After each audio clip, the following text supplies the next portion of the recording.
કાલના લેક્ચરની અંદર તમે શેની ચર્ચા કરી હતી? ચુંબકીય બળની ચર્ચા કરી હતી. બેઝિકલી એને આપણે લોરેન્ટ્સના બળ તરીકે પણ ઓળખતા હતા, પણ ચુંબકીય બળ પર ખાસ ફોકસ કરીએ. તો ચુંબકીય બળ કઈ રીતે હતું? કાલે તમે જોયું magnetic field Fm equal to તમારી પાસે આવું હતું, Q ઇન્ટુ અહીંયા શું હતું?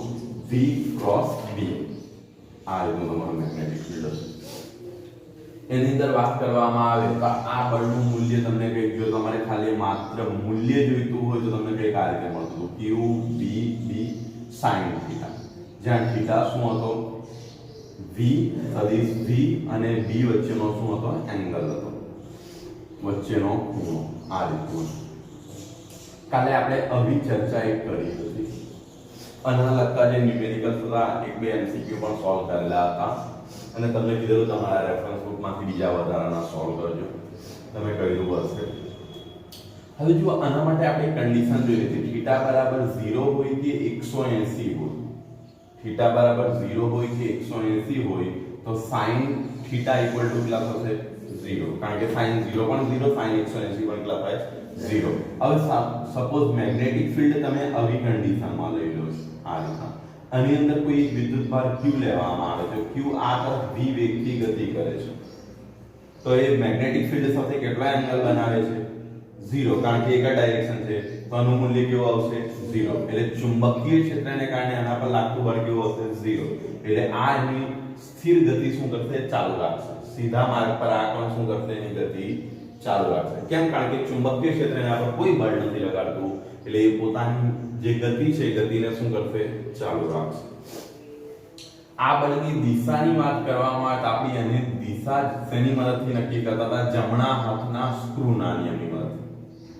જમણા હાથના સ્ક્રૂના નિયમની મદદથી. એ સ્ક્રૂના નિયમમાં શું હતું તમારે? તો સ્ક્રૂને શું કરવાનો હતો? સદિશ V થી B ની દિશામાં ઘુમાવવાનો હતો. સ્ક્રૂ જે દિશામાં આગળ વધે તે તમારી શું થતી હતી? ચુંબકીય બળની દિશા થતી. પણ ચુંબકીય બળ આ બંને સદિશોને કઈ રીતના અહીંયાથી Fm એટલે કે તમારું મેગ્નેટિક જે ફોર્સ છે એ આ તમારો જે ગતિ હતી તે ગતિ ના અને બીજું ચુંબકીય ક્ષેત્ર બંનેને કેવું માનવું પડતું હતું? લંબ. કારણ કે ક્રોસ ગુણાકાર હતો અને ક્રોસ ગુણાકારમાં બંને વસ્તુ એકબીજાને કેવું હોય છે? લંબ. અને આના વડે જે સમતલ રચાય છે સમતલને લંબ હશે એટલે દિશા કોની મદદથી નક્કી થશે? જમણા હાથના સ્ક્રૂના નિયમની મદદથી નક્કી થશે. પણ આપણે બેઝિકલી શેની મદદથી નક્કી કરી લીધેલું હતું? તો જમણા હાથના ઉપયોગ કર્યો હતો. એના માટે આપણે શું કર્યું હતું? આપણી જે આંગળીઓ છે એ આંગળીઓને કઈ દિશામાં રાખવાની હતી? ચુંબકીય ક્ષેત્રની દિશામાં રાખવાની હતી. અંગૂઠો તમારો કઈ દિશામાં રાખવાનો હતો? પ્રવાહની દિશામાં. પ્રવાહની દિશા અથવા તો આપણે એવું કહી શકીએ વિદ્યુતભારની ગતિની દિશા. કઈ દિશામાં રાખવાનું હતું? વિદ્યુતભારની ગતિની દિશામાં. તો આપણી જે હથેળી છે એ હથેળી શું કરતી હતી? ચુંબકીય બળની દિશા દર્શાવે છે. હથેળી શેની દિશા દર્શાવે છે? ચુંબકીય બળ. ટેક્સ્ટબુકમાં આ મેથડ નથી દર્શાવી પણ તમે આ મેથડથી એકદમ સરળતાથી સપોઝ અહીંયા તમારું મેગ્નેટિક ફિલ્ડ આ છે, બરાબર ને? હવે તમારો અંગૂઠો ગતિમાન વિદ્યુતભારની જગ્યાએ, હવે આંગળી આમ છે તો અંગૂઠો થોડી આમ થઈ શકવાનો. સીધી વસ્તુ છે, તમે કોમન સેન્સ લગાવો કે તમારું આંગળીઓ કઈ દિશામાં હોવી જોઈએ? ચુંબકીય ક્ષેત્રની દિશામાં હોવી જોઈએ. અંગૂઠો કઈ દિશામાં હોવો જોઈએ? ગતિની દિશામાં. હવે ગતિ આમ છે તો આંગળીની દિશામાં અંગૂઠો તો શક્ય જ નથી જવો, એ તો કાપીને લઈ જવો પડે અને કાપીને લઈ જાય તો બળ 0 થઈ જાય. એટલે સીધી વસ્તુ છે કે આ વસ્તુ શક્ય નથી એટલે એના પર લાગતું બળ ચુંબકીયને કારણે કેવું છે? 0. હમણાં આપણો વિદ્યુતભારની ગતિ આમ લઈ લીધો. સપોઝ વિદ્યુતભાર આમ ગતિ કરતો હતો તો તમારું ચુંબકીય ક્ષેત્ર આ તરફ, વિદ્યુતભારની ગતિ આ તરફ, તો તમારી હથેળી આમ જાય છે એટલે તમારું મેગ્નેટિક ફોર્સ કઈ તરફ હશે? અંદર તરફ હશે. એ વસ્તુની આપણે ચર્ચા કરી હતી. બીજો એક ટોપિકની ચર્ચા કરીએ આપણે વિદ્યુત પ્રવાહ પર જઈએ એટલે કે વિદ્યુત પ્રવાહ દ્વારા તાર પર લાગતા બળની ચર્ચા કરીએ. એક નાનો મસ્તો આની સાથે લિંક ટોપિક છે પણ એ ટોપિક પર જઈએ તે પહેલા એક કામ કરીએ. ચુંબકીય ક્ષેત્રનો અહીંયાથી એકમ તમને મળશે. એમ તો ચુંબકીય ક્ષેત્રનો એકમ આપણે કયો યુઝ કરીએ છીએ? ટેસ્લા. જનરલી ટેસ્લા યુઝ કરે છે. પણ ઘણી વખત આપણે ચુંબકીય ક્ષેત્રનું પારિમાણિક સૂત્રને એવું પૂછી લે તો આપણને તકલીફ પડી જતી હોય છે, તો એનો એકમ અહીંયાથી નક્કી કરવાનો પ્રયત્ન કરીએ. તો જો આ ઇક્વેશનને હું લખું Fm ઇક્વલ ટુ તમારી પાસે શું આવ્યું છે? Q V B sin θ. તો B ઇક્વલ ટુ તમારી પાસે શું થશે? એફ એમ અને અહીંયા શું આવશે ક્યુ વી અને અહીંયા શું આવી જશે સાઇન થીટા. ચલો બી નો એકમ લખીએ તો બળનો એકમ ન્યૂટન, વિદ્યુત ભારનો એકમ કુલમ, વી નો એકમ શું આવશે મીટર પર સેકન્ડ. હવે તમે આના પરથી પારિમાણિક સૂત્ર સરળતાથી લખી શકો. એટલે અહીંયા શું થશે newton into second coulomb into metre, જેને નિકોલસ ટેસ્લા નામના વૈજ્ઞાનિકની યાદમાં આ એકમને કયા રીતે ઓળખવામાં આવે છે ટેસ્લા તરીકે ઓળખવામાં આવે છે. આ એકમ કોના નામની યાદમાં રાખવામાં આવે છે નિકોલસ ટેસ્લા નામનો એક વૈજ્ઞાનિક હતો, તેના નામની યાદમાં રાખવામાં આવે છે. અને આ પારિમાણિક સૂત્ર પર ફોકસ કરો, ડાયમેન્શિયલ ઇક્વેશન. તો એની કયું થશે બી. ચલો ન્યૂટન માટે તમારી પાસે કયું ઇક્વેશન આવે m1 l1 t-2 બરાબર. બીજું શું છે તમારી પાસે સેકન્ડ એટલે શું આવશે t1. નીચે શું છે કુલમ એટલે શું આવે a1 t1. મીટર એટલે શું આવશે l1. એટલે m1 l0 થઈ જશે બરાબર ને. l1 - 1 એટલે શું થશે 0. આ t1 કેન્સલ થઈ જશે એટલે t-2 ને તમારી પાસે શું આવી જશે a1. આ તમારું શું થશે ચુંબકીય ક્ષેત્રનો એક સોરી આ -1 આવશે. આ શું થશે તમારું ચુંબકીય ક્ષેત્રનું પારિમાણિક સૂત્ર થશે. બીજું આ ટેસ્લા નામના વૈજ્ઞાનિકની યાદમાં ટેસ્લા તરીકે ઓળખવામાં આવે છે. મેં તમને કીધું તેમ એનો એક બીજો એકમ છે ગોસ.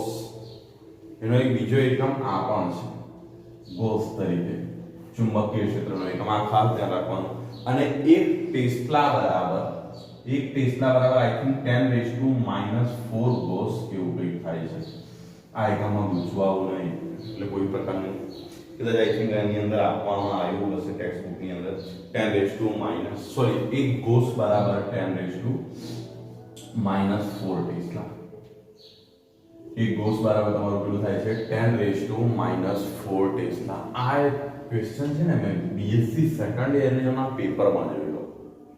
બીએસસી કરે ને તેની અંદર સેકન્ડ યરના પેપરમાં પૂછાયેલું તો એક ગોસ બરાબર ખાલી જગ્યા ટેસ્લા. તો કેટલા આવે છે 10⁻⁴ ને એક ટેસ્લા બરાબર પૂછશે તો આ ઉપર આવી જાય એટલે કેટલા થઈ જશે 10⁻⁴ ટેસ્લા થઈ જાય. એટલે એની અંદર કોઈ એ થવું જોઈએ. જનરલી આપણે ટેસ્લા એકમનો જ યુઝ કરીશું. રેર કેસમાં જો તમારે ડાયમેન્શન એટલે પારિમાણિક સૂત્ર લખવાનું આવે તો આ એક તમને સૂત્ર યાદ હશે તો સરળતાથી મળી જશે. પારિમાણિક સૂત્ર તમે ક્યારે સરળતાથી લખી શકો તમને એવું સૂત્ર યાદ કરો જેની સાથે જોડાયેલી ભૌતિક રાશિઓ તમને ખબર છે, એટલે એના એકમો ખબર છે. એના નામ પરથી પ્રચલિત હોય એ વસ્તુ ખોટી છે. કદાચ બધાને યાદ હશે ચુંબકીય ક્ષેત્રનો. થોડા સમય પછી તમે આગળ વધતા જશો જેમ જેમ ચેપ્ટરમાં તમને એવું યાદ જ રહી જશે કે ચુંબકીય ક્ષેત્રનો એકમ ટેસ્લા છે. પણ ટેસ્લાનું પારિમાણિક સૂત્ર તો આપણને ખબર જ નથી ને, તો એનો ઉપયોગ કરીને બીજું પારિમાણિક સૂત્ર નહીં બને. તો ટેસ્લા ક્યાંથી આવે છે એ તમને રિયરમાં ખબર હોવું જોઈએ, તો જ તમારું કામ આગળ ચાલશે. નેક્સ્ટ ટોપિક આના બેઝ પર જ છે પણ એ થોડોક અલગ પડે છે. બીજી એક વસ્તુ તમને કહી દઉં છું, જે ચુંબકીય બળ લાગે છે હંમેશા કેવા વિદ્યુતભારો પર લાગે છે ગતિમાન વિદ્યુતભારો પર લાગે છે. સ્થિર વિદ્યુતભારો પર લાગતું બળ કેવું હોય છે 0. સ્થિર વિદ્યુતભારને ચુંબકીય ક્ષેત્ર કોઈ દિવસ બળ લગાડતું નથી. એ માત્ર ગતિમાં રહેલા વિદ્યુતભાર પર જ બળ લગાડે છે અને એની દિશાને બદલવાનો પ્રયત્ન કરે છે. નેક્સ્ટ ટોપિક છે આપણો વિદ્યુત પ્રવાહ આધારિત વાહક તાર પર લાગતું બળ. એકદમ ટોપિક સેમ ટુ સેમ જ છે, એનામાં કોઈ એ નથી, ખાલી થોડું આની અંદર બદલાવ છે. પહેલા તો હું આની આગળ તમને એ લખી દઉં છું કે ગતિમાન વિદ્યુતભાર પર લાગતું બળ કયું છે. ગતિમાન વિદ્યુતભાર અહીંયાથી લખી દઈએ. ગતિમાન વિદ્યુતભાર તમે કયું લઈ લો q પર લાગતું ચુંબકીય બળ. લાગતું ચુંબકીય બળ તો આપણે કયું લખેલું છે અહીંયાથી ચુંબકીય બળ. Fm બરાબર તમારી પાસે કયું ઇક્વેશન આવ્યું Fm બરાબર તમારી પાસે આવું છે q ઇન્ટુ n શું છે v ક્રોસ b. હવે આ જ કોન્સેપ્ટનો અહીંયા ઉપયોગ કરવાનો છે પણ વિદ્યુત પ્રવાહ આધારિત વાહક તાર હશે. તો સપોઝ હું કોઈ એક વાહક તાર ધારી લઉં છું. આ રીતનો મને કોઈ એક વાહક તાર આપવામાં આવેલો છે. શું વાહક છે વાહક તારની વાત કરવામાં આવે નથી. આ રીતનો કોઈ એક વાહક તાર આપવામાં આવેલો છે. લંબઘન આકારમાં ધારી લઈએ છીએ. આ એક વાહક તાર આપવામાં આવેલો છે. વાહક તારની લંબાઈ હું L કન્સિડર કરી લઉં છું. વાહક તારની લંબાઈ મેં કેટલી કન્સિડર કરી છે L. એના આડછેદનું જે ક્ષેત્રફળ છે એટલે આ તરફનું ક્ષેત્રફળ એને હું a કન્સિડર કરું છું.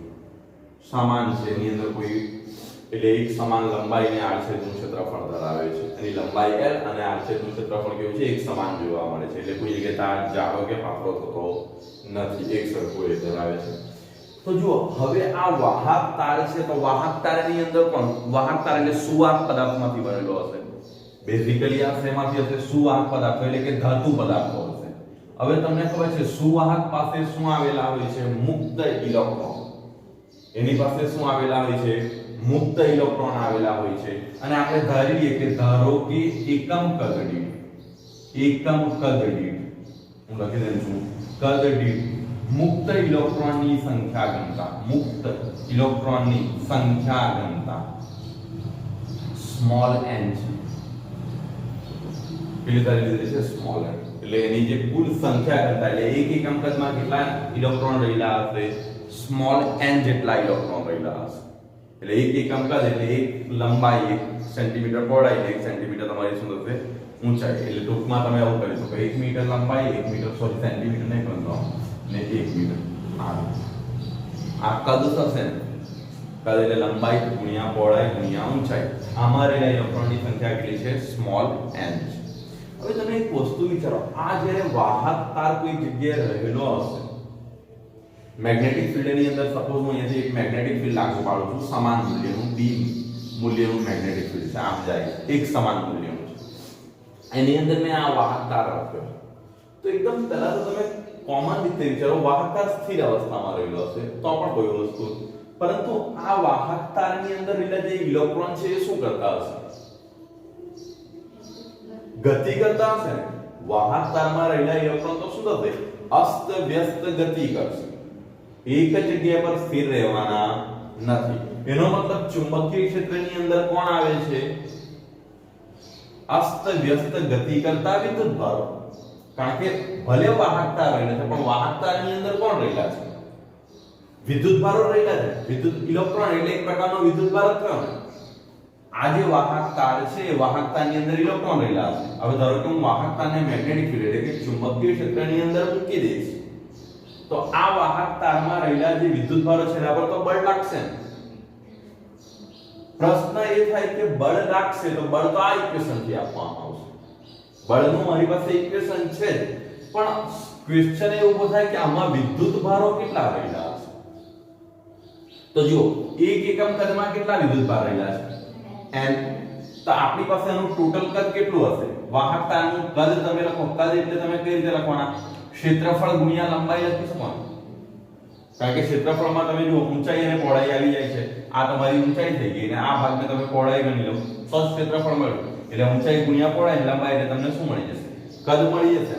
હવે જો એક એકમ કદમાં કેટલા ઇલેક્ટ્રોન રહેલા હોય છે? n. તો આપણી પાસે કુલ કદ કેટલું છે? al. તો કુલ ઇલેક્ટ્રોન કેટલા થશે? al ગુણ્યા n થઈ જશે ને. માટે અહીંથી શું લખી શકો? વાહક તારમાં રહેલા કુલ ઇલેક્ટ્રોન, કુલ વિદ્યુતભાર. હું ડાયરેક્ટ એવું લખું છું કુલ વિદ્યુતભાર. તો q બરાબર તમારી પાસે કેટલા આવશે અહીંયાથી? al ગુણ્યા n. અધરવાઇઝ ડાયરેક્ટ લખી દે n a n. જો આઈડિયા આવ્યો કે નહીં ફરીથી હું તમને કેમ છું. જો વાહક તારનું કદ કેટલું થશે? તો ક્ષેત્રફળ ગુણ્યા લંબાઈ જેટલું થશે. હવે જો એક એકમ કદમાં કેટલા ઇલેક્ટ્રોન રહેલા છે? Small n. કારણ કે આપણે અહીંયા લખેલું છે એકમ કદ દીઠ. તો આપણું ટોટલ કદ કેટલું છે? al. તો al માં રહેલા કેટલા? તો કેટલા થશે અહીંથી જોવાની ગણતરી કરો તો આ ઉપર જશે એની સાથે ગુણાય એટલે n a n. આટલા ઇલેક્ટ્રોન રહેલા છે. બરાબર. પણ આ ઇલેક્ટ્રોન અંદર એટલે કે વિદ્યુતભારો જે છે એ અંદર કેવી ગતિ કરતા હશે? અસ્ત વ્યસ્ત ગતિ કરતા હશે. હવે ઘણા બધા વિદ્યુતભારો એવું પણ બને કે ચુંબકીય ક્ષેત્રની દિશામાં જ ગતિ કરે. તો એના પર લાગતું બળ તો 0 થઈ જશે ને આ ઇક્વેશન અનુસાર. પણ હા આવું અસ્તવ્યસ્ત ગતિ હોય ત્યારે આ તમને યાદ હોય તો ચેપ્ટર નંબર 3 ની અંદર જો તમે વિડિયો જોયો હોય તો ડ્રિફ્ટ વેગ કન્સિડર કરતા હતા. અસ્તવ્યસ્ત ગતિ હોય તેનું શું કરતા હતા? સરેરાશ કાઢતા હતા. બધા ઇલેક્ટ્રોનની ગતિઓનું આપણે શું કરતા હતા? સરેરાશ મૂલ્ય કાઢતા હતા, જેને કયા નામે ઓળખતા હતા? ડ્રિફ્ટ વેગ તરીકે. તો અહીંયા વિદ્યુતભારની ગતિ તમે કઈ રીતે લખી શકો? વિદ્યુતભારોની સરેરાશ ગતિ, સરેરાશ ગતિ તો તમે કયા નામે ઓળખી શકો? vd, જેને કયા નામે ઓળખતા હતા? ડ્રિફ્ટ વેગ. યાદ હોય તો ડ્રિફ્ટ વેગ ચેપ્ટર નંબર 3 ની અંદર આઈ થિંક લેક્ચર નંબર 2 હશે આ, જેની અંદર આ ગતિ વહન સરેરાશ ગતિ લેવાની, બધાની શું કરવાનું, બધાનું મૂલ્ય કાઢવાનું અને એનું શું લેવાનું, સરેરાશ. એને તમે કયા નામ આપો, ડ્રિફ્ટ વેગ તરીકે, એટલે એને ડ્રિફ્ટ વેગ. હવે જો આપણી પાસે q નું મૂલ્ય પણ આવી ગયું, વેગનું મૂલ્ય પણ આવી ગયું, વેગ પણ તમારી પાસે આવી ગયો અને ચુંબકીય ક્ષેત્ર તો તમારી પાસે છે. તો તમારું ઇક્વેશન ઇનડાયરેક્ટલી કેવી રીતે બની જશે, Fm બરાબર તમારી પાસે શું આવી જશે, q v ક્રોસ b છે, આની અંદર મૂલ્ય મૂકીએ આપણે તો જો n a l બરાબર, q નું મૂલ્ય n a l, આનો જે વેગ છે ડ્રિફ્ટ વેગ vd થઈ જશે અને મેગ્નેટિક ફીલ્ડ શું લખી શકો તમે, આ રીતના થઈ જશે તમારી પાસે. So n a l. હવે એકમ કદ દીઠ સંખ્યા જો અહીંયા વિદ્યુત ભારોની 1 મિનિટ એ બીજું ધ્યાન રાખજો. આ આપણને શું મળેલી છે, કુલ વિદ્યુત ભારોની સંખ્યા મળેલી છે, આ તરફ ધ્યાન આપજો. વાહકમાં રહેલા કુલ વિદ્યુત ભારોની સંખ્યા કેટલી છે, n a l, અને આપણી પાસે એક વિદ્યુત ભાર પર જે છે મૂલ્ય કેટલું હોય છે, વિદ્યુત ભારનું q, તો આટલા વિદ્યુત ભારનું મૂલ્ય કેટલું થશે, n a l q થઈ જશે ને, એનું મૂલ્ય કેટલું થઈ જશે, એટલે અહીંયા શું હશે તમારી પાસે q અથવા તો q ડેશ અથવા તો ઘણા e લખતા હોય છે, પણ અહીંયા આપણે એક કામ કરીએ, ડેશ કરીએ એટલે એની અહીંયા શું આવી જશે q. ખબર પડી આટલી વસ્તુ, n a l q ને એ તમારી પાસે શું આવી જશે, vd ક્રોસ b. હવે એનું સિમ્પ્લિફાઈડ કરીએ, એટલે કે આને આપણે સિમ્પ્લિફિકેશન કરવાનો ટ્રાય કરીએ. તો જો આ તમારી પાસે અહીંયાથી એનું ફોકસ કરો તો આગળ એક ઇક્વેશન આવી ગયું હતું જે ઇક્વલ ટુ કોઈ લખતા હતા n vd, કયું હતું જેનું ઇક્વેશન, વિદ્યુત પ્રવાહ ઘનતા.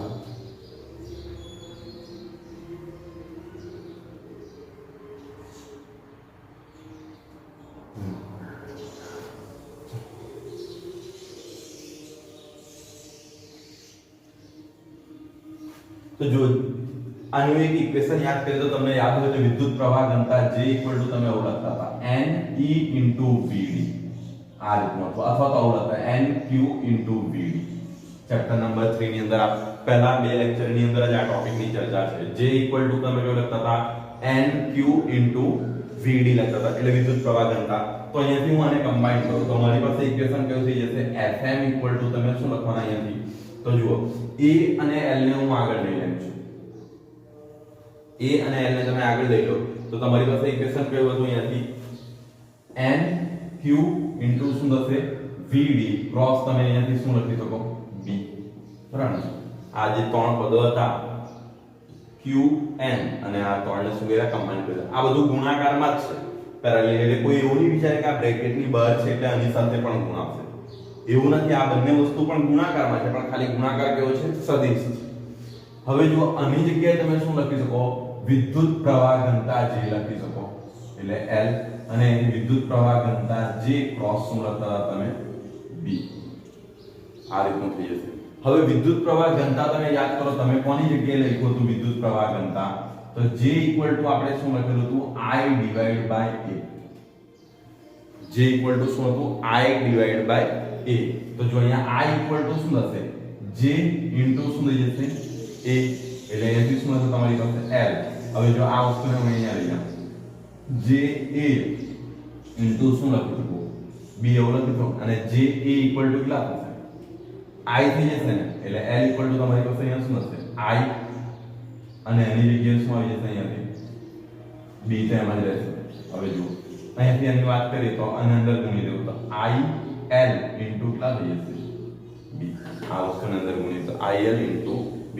હવે જો અહીંયા દિશા તમારે કઈ લેવાની છે આની, તો પ્રવાહની દિશા લેવાની, પણ આપણને ખબર છે પ્રવાહ કેવી ભૌતિક રાશિ છે, અદિશ. તો એની જગ્યાએ આપણે દિશા કોને આપી દઈશું, એની લંબાઈને. એટલે તમારી પાસે વાહક તાર, વિદ્યુત પ્રવાહ ધરાવતા વાહક તાર પર લાગતું બળ કયું છે, F બરાબર શું છે તમારી પાસે, il ક્રોસ તમારી પાસે શું થશે, d. ફરીથી હું તમને કેમ છું, આ સમજવા માટે તમને ચેપ્ટર નંબર 3 ના આટલા કોન્સેપ્ટ આવડવા જોઈએ, ઇક્વેશન આ વસ્તુના તમને ખબર હોવા જોઈએ. પહેલા તો કયા ઇક્વેશન ખબર હોવું જોઈએ, એક તો વિદ્યુત પ્રવાહ ઘનતા J નું આ એક ઇક્વેશન, NQ into VD. બીજું વિદ્યુત પ્રવાહ ઘનતા J equal to I divided by A.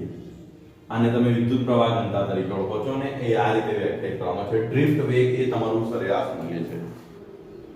Magnetic field તમારું આ રીતનું છે.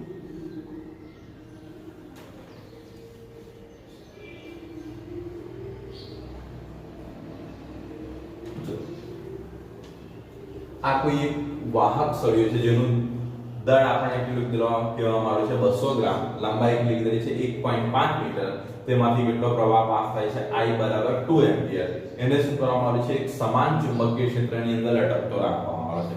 હવે હું સમાન ચુંબકીય ક્ષેત્ર એટલે મારું આ વિસ્તારમાં ચુંબકીય ક્ષેત્ર છે, એ ચુંબકીય ક્ષેત્ર આમ અંદર જતું હશે. પુસ્તકના પાનાને કઈ રીતે હશે અંદર જતું, પણ હું અહીંયા દરેક પ્રવાહ દર્શાવતો નથી, હું અહીંયા કોર્નર પર એનો સિમ્બોલ દર્શાવી દઉં છું. એટલે B ની દિશા મારી કઈ તરફ છે અંદર તરફ જતી દિશામાં છે. હવે આની અંદર એક વાહકતા રાખવામાં આવે છે. વાહકતાની પોઝિશન સપોઝ આ રીતની આપણને આપવામાં આવેલી છે અને એમાંથી જે પ્રવાહ પાસ થાય છે પ્રવાહની ડાયરેક્શન આ તરફ છે, વિદ્યુત પ્રવાહ આ તરફ પાસ થાય છે. હવે અહીંયા તો ફર્સ્ટ જુઓ આ જે સળિયો છે તે લટકતો રાખવામાં આવેલો છે. લટકતો રાખ્યો હશે એટલે એના પર લાગતું પરિણામી બળ 0 હશે. કોઈ પણ વસ્તુ સ્થિર ક્યારે રહી શકે એના પર લાગતું કુલ બળ 0 થાય તો એનો મતલબ શું થઈ ગયો, દાખલા તરીકે હું આ પેનને મારે અહીં સ્થિર રાખવી હોય તો આના પર જેટલું વજન બળ લાગે છે તેટલું બીજું કોઈ બળ ઉપર લાગવું જોઈએ તો જ આ પેન સ્થિર રહી શકે, બીજી કોઈ પોસિબિલિટી નથી. તો ફર્સ્ટ તો સળિયાનું દળ m છે તેના પર એક વજન બળ mg આમ લાગવાનું છે, વજન બળ mg. તો એટલા જ મૂલ્યનું બીજું કોઈ બળ એના પર કઈ રીતે લાગવું તો જે ઉપર તરફ, તો બીજું બળ કયું હોઈ શકે, ચુંબકીય બળ જ હોઈ શકે. બીજું બળ કયું હોઈ શકે, ચુંબકીય બળ, કારણ કે મેગ્નેટિક ફીલ્ડ જ આપેલું છે. તો પહેલા તો એની દિશાની વાત કરીએ. તો જો તમારું ચુંબકીય ક્ષેત્ર કઈ તરફ છે, અંદર તરફ છે, ચુંબકીય ક્ષેત્ર અંદર તરફ છે. વિદ્યુત પ્રવાહ કઈ તરફ છે, આ તરફ છે ને. અંગૂઠો કઈ તરફ આવશે, આ તરફ. જો અહીંથી સમજવાની ટ્રાય કરજો. બળની પ્રેક્ટિકલી તમને નોલેજ આવજો. એક વસ્તુ તો હું ફિક્સ કે જેમ આ બળ નીચે લાગે છે ન્યુમેરિકલ્સ પ્રમાણે, તો વિદ્યુત બળ તમારું કઈ તરફ આવવું જોઈએ, ઉપર આવવું જોઈએ, ફાઇનલ છે. તો જ બળ 0 થશે. પણ બેઝિકલી તમે મગજથી વિચારો કે આવું મળશે પ્રેક્ટિકલી થિયરી પ્રમાણે. તો જુઓ પહેલા તમારી આંગળી કઈ દિશામાં રાખી દો, ચુંબકીય ક્ષેત્રની દિશામાં રાખો. અંગૂઠો કઈ દિશામાં રાખો, પ્રવાહની દિશામાં. તો આંગળી ચુંબકીય ક્ષેત્ર ક્યાં જાય છે, અંદર. અંગૂઠો પ્રવાહની દિશા એટલે આમ. તો હથેળી કઈ દિશા દર્શાવશે મને, બળની. તો બળ ઉપર તરફ આવી ગયું એટલે અહીંયાથી બળ લાગતું હશે F બરાબર આ કયું બળ છે તમારું, મેગ્નેટિક. પણ આપણને માત્ર મૂલ્યની જરૂર છે, બીજી કોઈ વસ્તુની જરૂર નથી. તો જો અહીં શું થશે, અહીં ચુંબકીય બળ બરાબર, ચુંબકીય બળ બરાબર તમે શું લખી શકશો, વજન બળ, અધરવાઇઝ ગુરુત્વાકર્ષણ બળ. ચુંબકીય બળનું ઇક્વેશન તમારી પાસે કયું છે, IL ક્રોસ B છે ને, IL ક્રોસ B તમારી પાસે આવું છે. બટ આપણને આનું મૂલ્ય જ જોઈએ છે. વજન બળનું ઇક્વેશન કયું છે, mg. હવે જો L ની દિશા તમારી I ની દિશા આમ છે ને ચુંબકીય ક્ષેત્રની દિશા આમ છે, તો બંને વચ્ચેનો ખૂણો કેટલાનો થઈ જશે, 90 નો થઈ જશે ને. એટલે હું અહીંયા આવું લખી શકું ILB sin 90. ફરીથી સમજો, ચુંબકીય ક્ષેત્ર કઈ તરફ છે, ઇનસાઇડ એટલે અંદરની તરફ છે, અને વિદ્યુત પ્રવાહ આ તરફ પાસ થાય છે, તો બંને વચ્ચેનો ખૂણો કેટલાનો બને છે, 90 નો. એટલે sin 90 અને અહીંયા શું આવી જશે તમારી પાસે mg. sin 90 કેટલા થાય, 1. એટલે અહીંથી તમારી પાસે b ઇક્વલ ટુ શું રહેશે, mg ડિવાઇડ બાય શું આવી જશે, IL. m ની વેલ્યુ તમને આપવામાં આવે છે 200 ગ્રામ છે, એટલે એને કિલોગ્રામમાં ફેરવો તો 0.20 થઈ જશે. L ની વેલ્યુ, G ની વેલ્યુ તમને ખબર છે 9.8. I વિદ્યુત પ્રવાહ તમને આપવામાં આવે છે 2 એમ્પિયર. L એની લેન્થ 1.5 મીટર. તો આનું સિમ્પ્લિફાઈડ કરો તો કેટલા આવશે,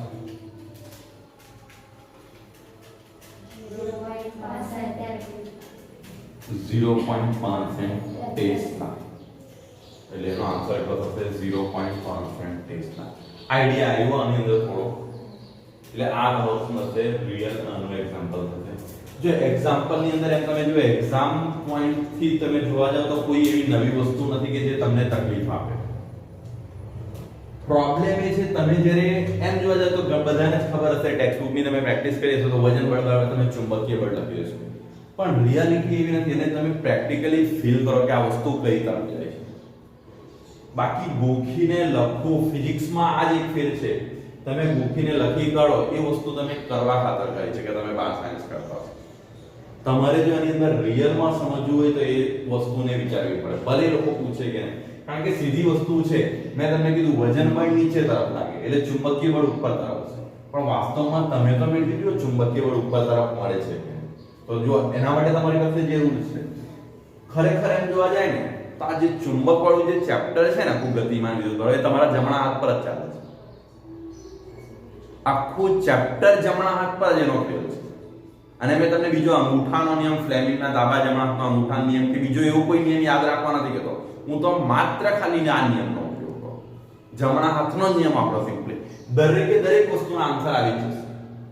આ ચેપ્ટરની અંદર તમને દિશા શોધવા માટે હું બીજા કોઈ નિયમનો ઉપયોગ કરવાની નથી, ખાલી આ જ વસ્તુને તમારે સમજવાની છે. એક્ઝામ્પલ નંબર 4.2 જો એની અંદર શું કહેવામાં આવેલું છે. આપણે કોઈ એક મેગ્નેટિક ફિલ્ડ આપેલું છે, ચુંબકીય ક્ષેત્ર અંદર તરફ જતી દિશામાં દર્શાવવામાં આવેલું છે. આ રીતનું કોઈ એક ચુંબકીય ક્ષેત્ર છે, સમાન મૂલ્યનું છે, અંદર તરફ જાય છે. એ મેગ્નેટિક ફિલ્ડની અંદર તમને ડાયરેક્શન આપવામાં આવેલી છે x, આ રીતની દિશા હશે. અહીંયા x અક્ષની દિશા લઈએ, y અક્ષની દિશા આમ અંદર તરફ દર્શાવવામાં આવી છે. y ને આ તરફ તમને કઈ દિશા દર્શાવવામાં આવી છે? z દર્શાવવામાં આવી છે.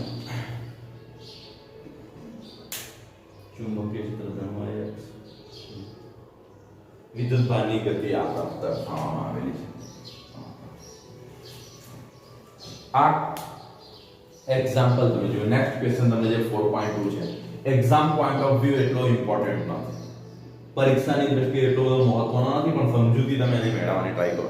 પહેલા તો હું તમને રિયલિટી આ ક્વેશ્ચનની અંદર શું આપવામાં આવ્યું છે તે તમને સમજાવું છું. તો જો એની અંદર તમને એક વસ્તુ ચુંબકીય ક્ષેત્ર અંદર તરફ આપવામાં આવ્યું છે. યામ પદ્ધતિ ઓલરેડી ક્વેશ્ચનની અંદર મેન્શન કરવામાં આવી છે, એટલે તમે એક્સિસ તમારા મનથી ની એઝ્યુમ કરી શકશો. એ લોકો ઓલરેડી ક્વેશ્ચનની અંદર મેન્શન કરી છે. હવે જો ચુંબકીય ક્ષેત્ર અંદર તરફ છે તો તમારી y અક્ષની દિશા પણ અંદર છે. આમ ધ્યાન રાખજો, આ તમારી x અક્ષની દિશા છે. આ જે y અક્ષ અહીંયા દર્શાવી છે વાસ્તવમાં આમ છે. આ તમારી x અક્ષની દિશા થશે, આ y એટલે ઉપર તરફની દિશા કઈ થશે? z, જે દર્શાવવામાં આવી છે. હવે શું કીધું છે? એક ઇલેક્ટ્રોન ને પ્રોટોન x અક્ષની દિશામાં ગતિ કરે છે. ઇલેક્ટ્રોન ને પ્રોટોન x અક્ષની દિશામાં ગતિ કરે છે, તો એના પર લાગતું બળની દિશા મેળવો. તો જુઓ એક વસ્તુ ધ્યાન રાખજો, ઇલેક્ટ્રોન ઋણ વિદ્યુતભાર ધરાવે છે અને પ્રોટોન ધન વિદ્યુતભાર ધરાવે છે. આપણે જેટલી પણ થિયરી જોઈએ હંમેશા ધન વિદ્યુતભારના કોન્સેપ્ટ પર આધારિત હશે. તો સ્વાભાવિક વસ્તુ છે, ધન વિદ્યુતભાર પર જે દિશામાં બળ લાગતું હશે એના કરતાં વિરુદ્ધ દિશામાં ઋણ પર લાગતું હશે. તો જુઓ પ્રોટોન ને હું સિમ્પલી વિચારી લઉં છું કે પ્રોટોન આ તરફ ગતિ કરે છે. પ્રોટોનની ગતિ આ તરફ છે. જો અહીંયાથી સમજજો, F ઇક્વલ ટુ હું તમને અહીંયાથી લખવાની ટ્રાય કરું છું. ઇક્વેશન કયું છે? Q V ક્રોસ તમે શું લખો છો? B. આ રીતે છે ને ડાયરેક્ટ. અહીંયા તો હું તમને આના પરથી ડાયરેક્ટ ફોર્મ કરાવી દઉં. પ્રોટોન એટલે કોઈ વિદ્યુતભાર ધરાવતો હશે ધન, એની આપણે ચિંતા નથી કરતા. ચલો v કયા અક્ષની દિશામાં ગતિ કરે છે? ધન x અક્ષની દિશામાં. તો હું v અહીંયા i કેરેટ લખી શકું ને. ક્રોસ ચુંબકીય ક્ષેત્ર કઈ દિશામાં છે? ધન y અક્ષની દિશામાં. એ લોકોએ ડાયરેક્ટ કીધેલું છે, તો b અને એથી તમે કેવું લખી શકો? j caret. હવે જો આ વસ્તુને પ્રોટોનનો વિદ્યુતભાર એક કામ કરો, q સિમ્બોલ વડે દર્શાવો. q v b. આ તો બહાર નીકળી આવશે ને બધી વસ્તુ. અહીંયા શું રહેશે? i cross j. હવે તમને સદિશ ગુણાકાર ખબર છે, i j ને અહીંયા શું છે? k. એટલે i ક્રોસ j બરાબર શું મળશે? q v b અને k. એટલે કઈ દિશામાં બળ લાગતું હશે પ્રોટોન પર? ધન z અક્ષની દિશામાં. લાગતું બળ કયું હશે? ધન z અક્ષની દિશામાં. પ્રોટોન પર લાગતું બળ, પ્રોટોન પર લાગતું બળ કયું હશે? ધન z અક્ષની દિશા. તો ઇલેક્ટ્રોન પર કઈ દિશામાં લાગશે? ઋણ z અક્ષની દિશા. ઇલેક્ટ્રોન પર કઈ દિશામાં બળ લાગશે? ઋણ z અક્ષ. બરાબર. ઇલેક્ટ્રોન પર વિદ્યુતભાર ધરાવે છે, ઋણ વિદ્યુતભાર ધરાવે, કારણ કે અહીંયા માઈનસ મુકાઈ જશે ને, એટલે જવાબ તમારો આન્સર કયો થઈ જશે? ઋણ. બીજી વસ્તુ તમે વિચારવાની ટ્રાય કરો, અહીંયાથી આ ડાયરેક્શનને તમે વિચારો. રિયલમાં આપણા હાથનો અંગૂઠાનો નિયમનો ઉપયોગ જમણા હાથનો, તો તમારું ચુંબકીય ક્ષેત્ર કઈ તરફ? અંદર તરફ હતું. ચુંબકીય ક્ષેત્ર અંદર તરફ અંગૂઠો કઈ દિશામાં જવો જોઈએ? ગતિની દિશામાં આવી ગયો તો ઉપર કઈ દિશા છે? z અક્ષ છે ને, તો બળ કઈ દિશામાં લાગે છે? z અક્ષની દિશા. પણ આ કોન્સેપ્ટ જમણા હાથમાં જે નિયમ મેં તમને શીખવ્યો છે એ નિયમ ટેક્સ્ટબુકમાં નથી વાપરેલો. હું પહેલેથી તમને કેમ છું, ટેક્સ્ટબુકની રીતે તો ગણતરી તમારે દર્શાવવી જ પડશે, પણ તમને પ્રેક્ટિકલી એની ડાયરેક્શન મળી જાય છે કે z અક્ષની દિશા આવી ગઈ. હવે ધન વિદ્યુત ભાર પર આમ લાગે તો ઋણ પર કઈ તરફ લાગવાનું? નીચે તરફ લાગવાનું. એટલે આ કૌંસનો છે આન્સર. એટલે તમારો 4.1 અને એટલો થઈ ગયો 4.2. આ એક્ઝામ્પલ થઈ ગયો. કાલનો ટોપિક છે તમારો ચુંબકીય ક્ષેત્રમાં ગતિ.